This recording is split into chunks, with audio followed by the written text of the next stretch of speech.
Hello guys, welcome back to my channel. कैसे हैं आप सब? आई होप आप सब अच्छे होंगे। एंड मैं आ गई हूँ आपके लिए एक और नया व्लॉग लेकर।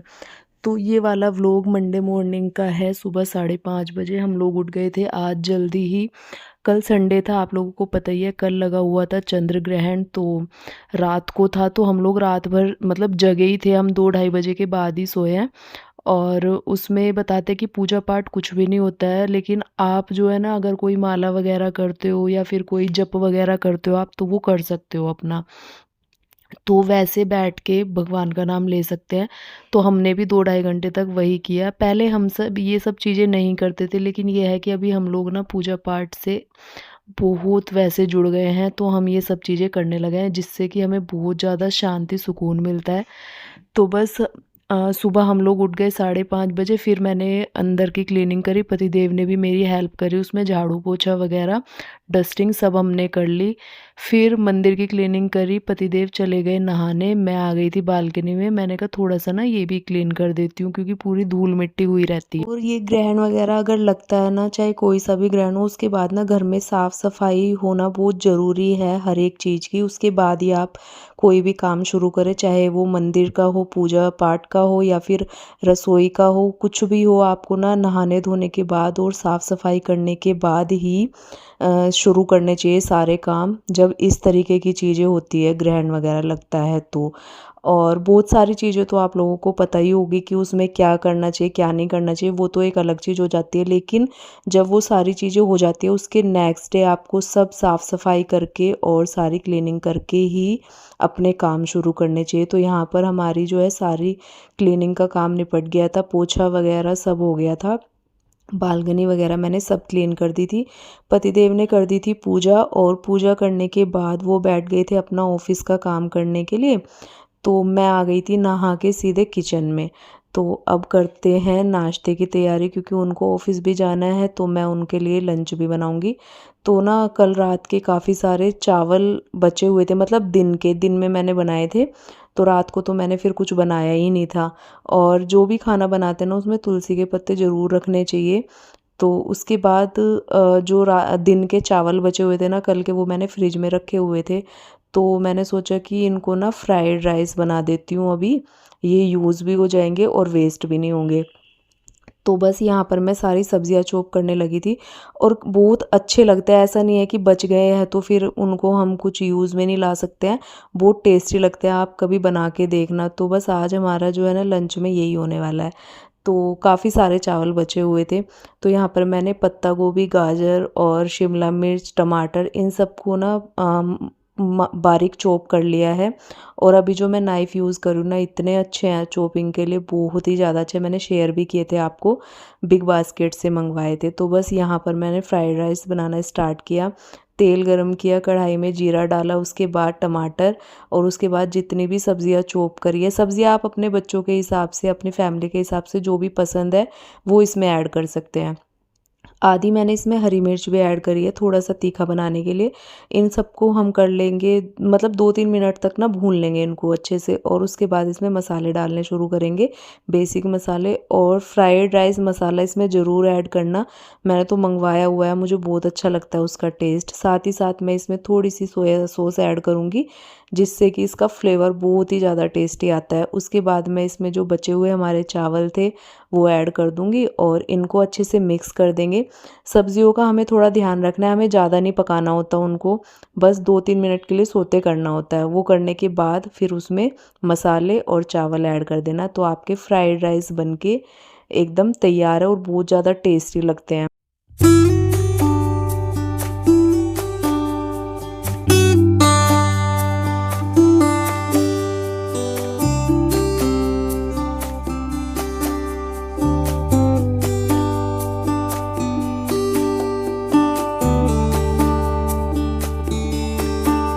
तो पतिदेव हो गए थे ऑफिस जाने के लिए रेडी। मैंने साथ ही साथ उनका टिफ़िन भी लगा दिया, और थोड़ा सा उनको नाश्ते के लिए भी दिया है, क्योंकि वो बोलने लगे थे कि थोड़ा सा नाश्ते के लिए भी दे दो।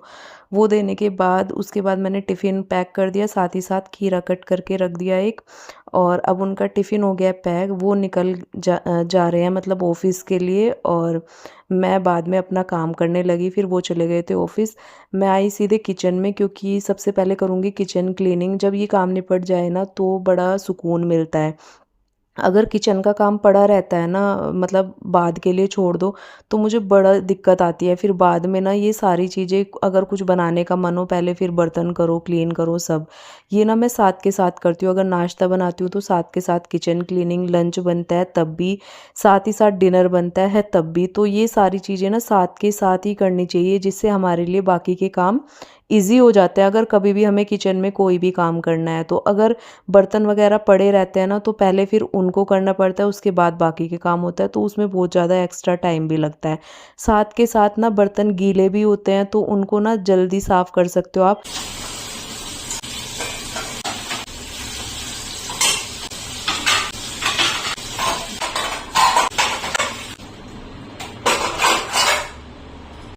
तो फटाफट से यहाँ पर मैंने बर्तन को जो है अच्छे से क्लीन कर दिया है, और साथ ही साथ मैं ये सिंक और साथ साथ बैक साइड की जो टाइल्स है ना, वो भी साफ़ कर दूँगी। ये साथ साथ चीज़ें कर दो ना तो बहुत साफ़ सुथरा रहता है, गंदा नहीं होता है, ज़्यादा जल्दी जल्दी डीप क्लीनिंग की ज़रूरत नहीं पड़ती है। तो साथ ही साथ जैसे आप बर्तन वॉश करते हो ना, तो ये सिंक जो होती है इसको भी, और जिससे आप बर्तन साफ़ करते हो वो स्पंज बहुत ज़्यादा ज़रूरी है।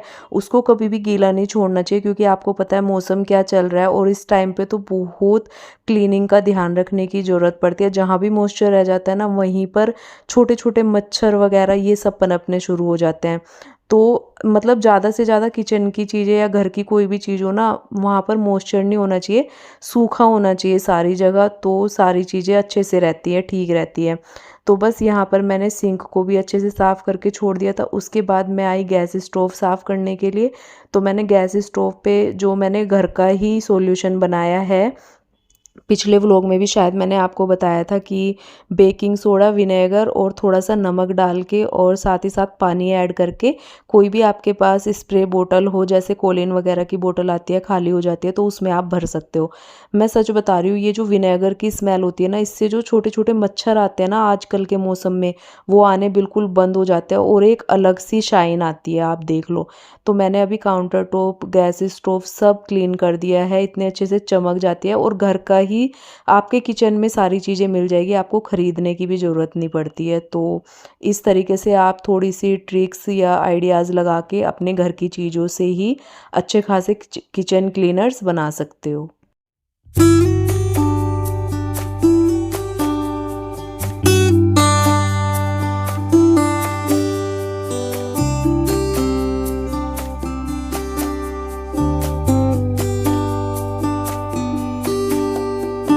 तो उसके बाद ना छत पे ना बहुत सारे मनी प्लांट लगे हुए हैं, और इतने ज़्यादा घने लगे हुए हैं ना, तो मैं वहाँ से ना 2 कट करके ले आई, चोरी करके। कहते हैं ना, ये चोरी का बहुत जल्दी होता है। तो मैंने यहाँ पर इसको ना पानी के अंदर थोड़े से कलरफुल जो मेरे फिश पॉट में पत्थर थे वो डाल के, और पानी डाल के, एक छोटा सा मेरे पास ये ग्लास रखा हुआ था, इसमें मैंने ये लगा दिया। इतना सुंदर दिख रहा था, तो ये मैंने ना टेबल पे रख दिया।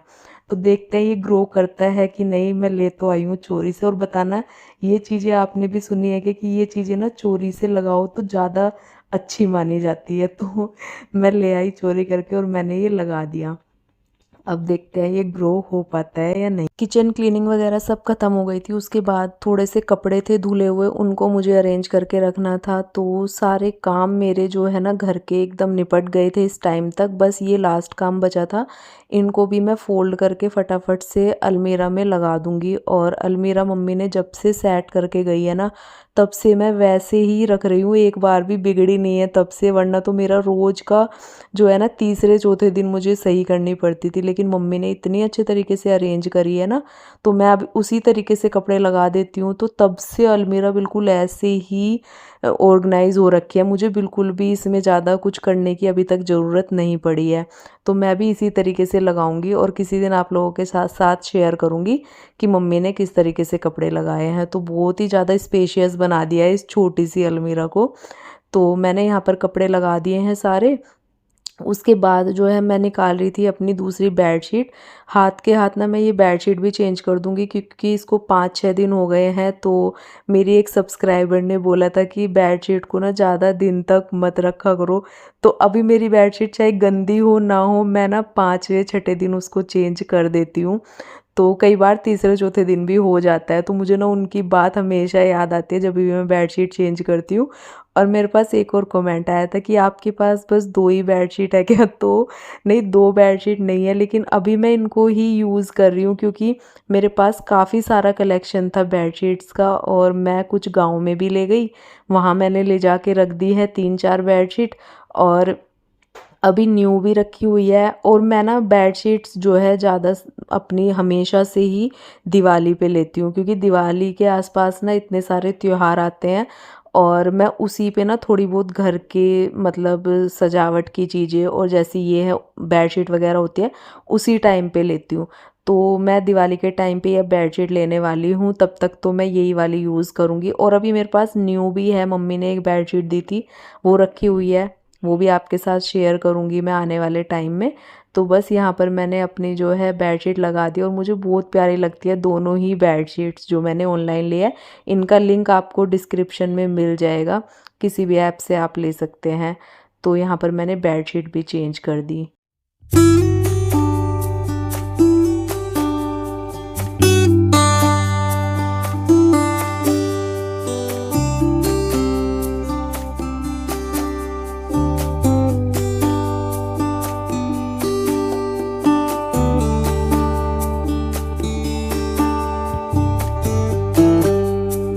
Hello guys, very good afternoon. कैसे हैं आप सब? तो अभी हो रहा है लंच का टाइम, लेकिन आज मैंने लंच ना पतिदेव को दिया था तभी बना लिया था अपना भी। तो फ्राइड राइस बनाए थे मैंने, वही रखे हुए हैं। तो अब अपने लिए खुद के अकेले के लिए तो मैं लंच बना नहीं रही हूँ, कुछ भी उसी को खा लूँगी। बहुत टेस्टी बना था, सुबह मैंने थोड़ा सा टेस्ट किया था ना, तो अभी वही रखा हुआ है। तो सैलेड और दही के साथ खाऊंगी लंच। तो लंच तो आज मैं बना नहीं रही हूँ। तो आप लोगों के साथ शेयर कर रही हूँ मैं अपनी थोड़ी सी शॉपिंग जो कि रह गई थी। मंगवा तो वो मैंने पहले ही ली थी, लेकिन आप लोगों के साथ शेयर नहीं कर पाई, वो ऐसी रखी हुई है। और बहुत ही जल्दी मैं आप लोगों को होम टूर देने वाली हूँ, तो मैंने सोचा उससे पहले ना आप लोगों के साथ सारी चीज़ें शेयर कर देती हूँ। और इसमें ना थोड़ा सा डिले इसलिए होता है क्योंकि आप लोगों को पता है पार्सल्स ना बहुत लेट आते हैं। तो मीशो से करो तो और भी ज़्यादा लेट आते हैं, तो इस वजह से तो मैंने सोचा कुछ तो आप लोगों के साथ मैंने शेयर कर दिया था, कुछ रह गया था जो वो अभी शेयर करूँगी। कुछ किचन की चीज़ें मंगवाई है मैंने और कुछ घर के लिए। तो अभी दिखाती हूँ आप लोगों को क्या क्या मंगवाया, उसके बाद करती हूँ लंच और फिर थोड़ा सा रेस्ट करूँगी, एडिटिंग वगैरह करूँगी अपनी, उसके बाद फिर आपसे मिलूँगी। तो काफ़ी सारे मेरे पार्सल्स हैं जो आके रखे गए थे, लेकिन मैं आप लोगों के साथ शेयर नहीं कर पाई थी। और जब मेरा डेकोरेशन का सारा सामान आया था ना पहले वाला, उसी के साथ 1-2 दिन बाद ये आ गए थे, बट ये अभी तक ऐसे ही रखे हुए हैं। तो आज के व्लॉग में मैंने सोचा आप लोगों के साथ शेयर कर देती हूँ क्योंकि अभी ये मुझे लगवाने भी है जिस पर्पज़ से मैंने इनको मंगवाया है। तो बस यहाँ पर सारे पार्सल्स जो है मैंने ले लिया। अब इनको एक एक करके खोलते हैं। तो सबसे पहले ये मैंने किचन के लिए एक ऑर्गेनाइज़र मंगवाया है जिसमें आप अपनी जितनी भी आपकी छोटी बड़ी प्लेट्स है वो आप इसमें लगा के रख सकते हैं। बहुत ही अच्छा ऑर्गेनाइज़र है, बहुत स्पेस सेविंग है। अगर आपकी किचन में बहुत कम जगह है तो भी आप इसे यूज़ कर सकते हो। और इसके साथ ही मैंने कुछ मोटिवेशनल फ्रेम पेंटिंग्स मंगवाई है जो मुझे मेरे घर की काफ़ी सारी दीवारें खाली खाली थी, तो मैंने उन पे लगवाने को मंगवाया। और इससे ना मोटिवेशन भी मिलता रहता है इस टाइप की चीज़ों से। तो मुझे बहुत ही अच्छे पसंद आ रहे थे ये, तो मैंने इनको ऑर्डर कर लिया था। तो बस ये तब से ऐसे ही रखे हुए थे। और मैं सोच रही हूँ ये जो कलरफुल वाले हैं ना, थोड़ा जो आप ये सामने वाली पिंक दीवार देख रहे हैं इसी रूम की, बेडरूम की, मैं सोच रही हूँ ये यहाँ पर लगाऊँ। तो आप लोग बताना सजेस्ट करके कि ये मैं बाहर वाला रूम जो गेस्ट रूम है उसके जो बैक साइड की दीवार है बेड के पीछे वाली उस पे लगाऊं कि ये बेडरूम वाली पे। तो मैं दोनों में कंफ्यूज हूँ कि कौन से कहाँ पे लगाऊं। तो वैसे मैं सोच रही हूँ जो प्लेन कलरफुल वाले हैं ना वो तो मैं यहाँ पर लगाऊं, जो ये आप देख रहे हो होप बिलीव ड्रीम ट्राई वाले तो यहाँ लगाऊं। और ये जो थॉट्स वाले फ्रेम पेंटिंग आई है इस पे पूरा थॉट लिखा हुआ है, तो ये सोच रही हूँ मैं उधर वाली साइड लगा दूं। तो अब देखते हैं कैसे कैसे लगता है। थॉट्स भी बहुत ही प्यारे प्यारे लिखे हुए थे इस पे। और आपने पढ़ ही लिया है कितना सुंदर कलरफुल है ये, कलर वाइज भी बहुत प्यारा है। और इसके इतने खिले खिले कलर्स लग रहे थे ना, तभी भी आप इनको देखते हो तो अलग ही मोटिवेशन मिलता है देख के भी, और पॉजिटिव वाइब्स आते हैं ऐसी चीज़ों से। तो आपके आसपास ना कुछ चीज़ें ऐसी होनी चाहिए जिससे आपको पॉजिटिविटी मिलती रहे, आपको मोटिवेशन मिलता रहे चीज़ों से। अगर कभी भी आप किसी की बातें सुन के या अपने आसपास की नेगेटिविटी को झेल रहे हो ना, तो आपके आसपास अपनी ऐसी चीज़ों को रखो जिससे आपको ना पॉजिटिविटी मिले। तो ये सारी चीज़ें तो मुझे तो बहुत पॉजिटिविटी मिलती है जब मेरे आसपास ना ऐसी चीज़ें मिलती है, जैसे ये थॉट्स है कुछ, ये फ्रेम पेंटिंग्स जिस पे ये सारी चीज़ें लिखी हुई है। तो साथ ही साथ मैंने एक डोसा तवा मंगवाया है द इंडस वैली का। तो ये भी आजकल आपको पता ही है कि आजकल ना एल्युमिनियम वाली चीज़ें मैंने सब छोड़ दिया, मैं कुछ भी यूज़ नहीं कर रही हूँ अपने किचन में। सारी स्टील की कढ़ाई कुकर वगैरह, और मैंने जो तवे थे ना मेरे जिस पे जो कोटिंग हट गई थी वो सब हटा दिए थे। अभी मैंने ये तवा मंगवाया है द इंडस वैली, आयरन का है, और इस पे डोसा चीला कुछ भी आप बना सकते हैं।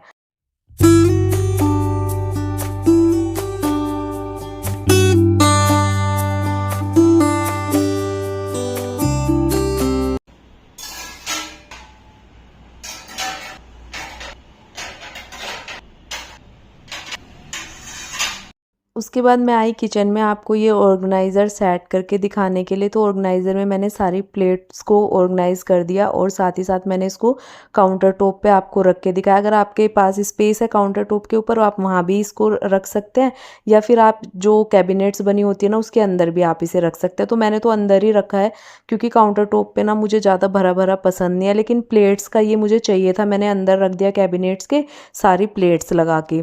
तो उसके बाद जो है मैं आ गई थी रात के डिनर की तैयारी करने के लिए। उससे पहले तो काफ़ी सारे किचन के काम हैं, तो ये सारे करूँगी। तो ये वाला व्लॉग करूँगी मैं यहीं पर एंड, क्योंकि फिर बहुत लेंथी हो जाएगा। कैसा लगा कमेंट करना। मिलूँगी आपसे नए व्लॉग में, तब तक के लिए bye bye and take care.